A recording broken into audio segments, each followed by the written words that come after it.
the biracial woman with a white mother identifies with her white mother. They tend to also kind of pass down their feminine traits a little more. There's a little bit of intimidation there, and they tend to we haven't really had an opportunity to run into this problem, right? Where you have another group that's grouped, a group of black-white biracials with black mothers and white fathers. But now that we're kind of interacting for the first time, we're starting to see differences. Are we even the same? Though it might not be. I mean, with certain, like if you cross a tiger and a lion, they're going to be two different species depending on which one was the mother and which one was the father, right? You get like, I think it's ligers and tigons. Yeah. But they're actually two different groups, although they don't necessarily get along either. Do you understand? Yeah, it's possible that there are differences because it's reproduction. I mean, it's the same way that we reproduce.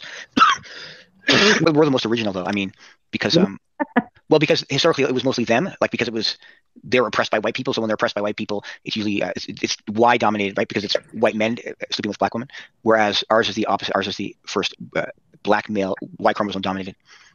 What I mean by that, your Y chromosome doesn't mix, right? So I have like my grandfather's kind of same all the way down back to Africa Y chromosome. You don't want those chicks that are mixed that have black mothers and non-black fathers. Those are the worst mixed chicks to deal with. Deal with a mixed chick that has a black father. That's the best mixed biracial chick to deal with. Deal with the ones that have black fathers.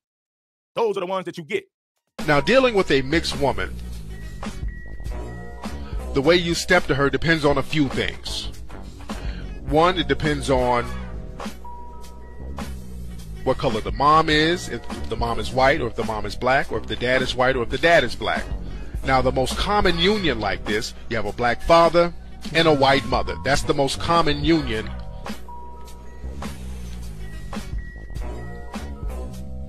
That results in a mixed female. And actually, that's the better union. It would be best to get with a female who is mixed with a black father and a white mother. That's the ideal one to get with, if you're going to get with one. Now, if the dad is black and the mom is white, there are other factors that come into play too. Now, if it's an upscale white woman who had a child with an upscale black guy, that has a lot to do with the way the woman thinks. You understand that? Now, if it's a ghetto ass nigga and a trailer trash white female, that might be a little tricky, but you might still be able to work that angle.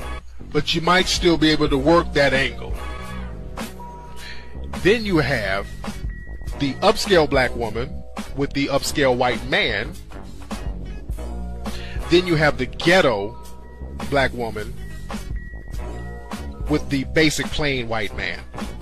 Because you don't see too many hillbilly or redneck or trailer trash white dudes messing with a ghetto broad. Because usually those trailer trash white dudes are part of the Klan or some shit. So you rarely see that. So that's a very unique relationship as well. Now, as far as the upscale black man with an upscale white woman, that's the kind of female that you would want to get with, a woman who had those kind of parents. Because the female is basically going to take on the characteristics and the ideology and the culture of her mother. No matter what her ethnic background is, or even if she was adopted or whatever, the woman usually follows the culture and the ideology of her first nurturer, her mother. And as she gets older, she follows the guidance of her father. But it really starts off from the womb, whose ass she popped out of. That's who she gonna take after. If she has an upscale white woman as a mother, she's gonna have upscale white girl characteristics. You've seen like mixed girls who are like, you know, talking like a valley girl, very prim and proper. Those are cool to get with.